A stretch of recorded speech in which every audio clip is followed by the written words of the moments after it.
अरे लड़की उकी देख लेला, तनी सवाल जवाब कुछ करे तनी पूछ ला, लड़की गूंग ना न है। हाँ ए भाई ठीके कहता रहो, कहीं लड़की गूंगे हो।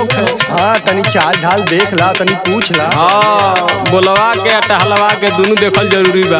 अरे सुनबू हो का तहार नाम का हो? हमार नाम तो गरिमा बा। ओहो नाम जब गरिमा बा तो गरिमा का मतलब पता बनू का होला? हाँ हमरा सब पता बा। हाँ तो एगो हम सवाल करत तनी, ओकर जवाब दे देबू। हाँ ठीक बा पूछी। सुनो दुनु गण फारे बिचवे में डारे,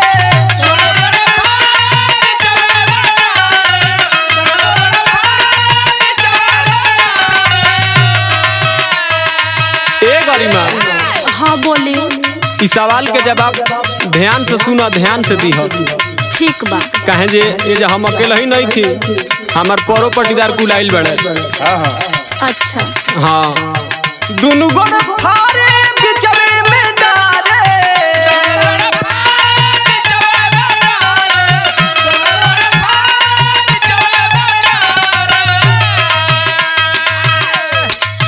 दुनु गण फारे बिचवे में डारे, उठी बैठ के लगावेला धक्का की मुहबा से निकलेला, आही माई बापा की मुहबा से निकलेला।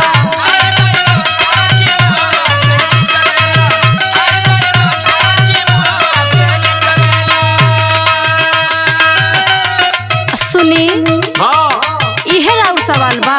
हाँ तो एकर जवाब हम जानत नहीं। तो दियाओ। हाँ तो सुनी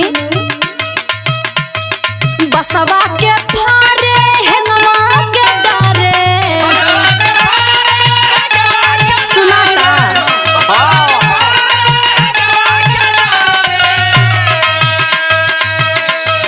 बसवा के फारे हेंगवा के डारे, उठ बैठ के हमारे लपेचिया की मुहमा से निकलेला, आही माई बापा की मुहमा से निकलेला।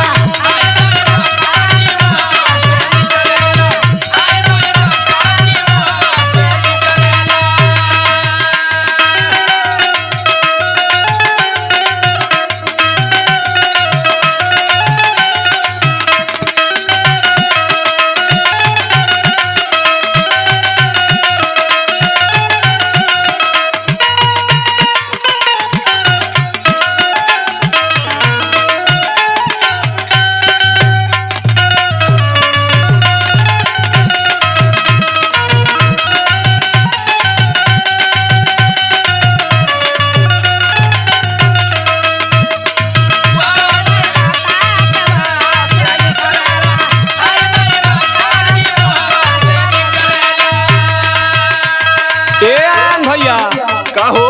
इधर लड़की बड़ा तेज बुझातिया हो। हाँ हो तो एक आठ और पूछा। हाँ पूछा ए हो हाँ बोली। तनी एक आठ सवाल का और जवाब दा, हमारे भैया पूछा थे। ठीक बा रउआ पूछी। पूछा भैया। सुनो सुनाई। खिचला पे छोट होला का चीज बोला,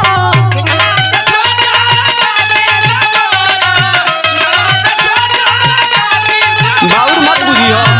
अरे ना ना रउआ पूछी। खिचला पे छोट होला का चीज बोला, बिना सीढ़िया के हो चढ़े उतरेला की मुहबा से निकलेला, आही माई बापा की मुहबा से निकलेला।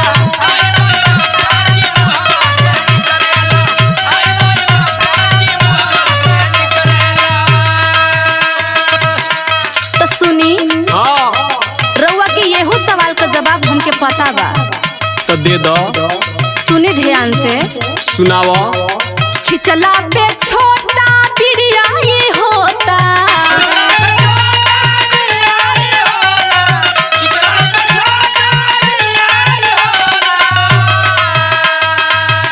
समझ में आवता? हाँ हाँ अरे खिचला पे छोटा बिड़िया ये होता, नशा बिना सीढ़िया के चढ़े उतरेला की मुहमा से निकलेला, आही माई बापा की मुहमा से निकलेला।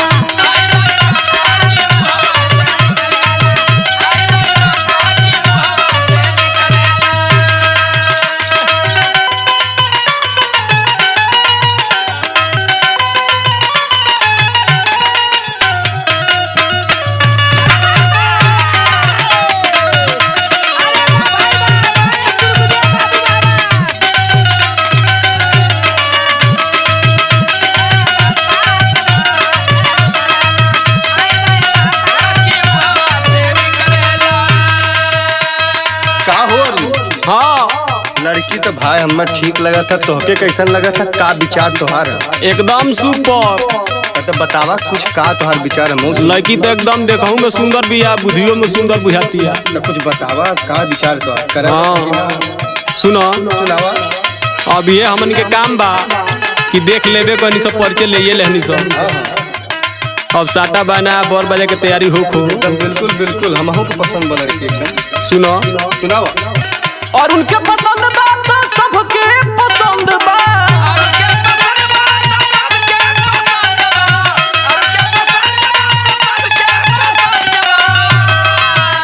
भैया हो सुनो। अरे सुनावा भैया। और उनके पसंद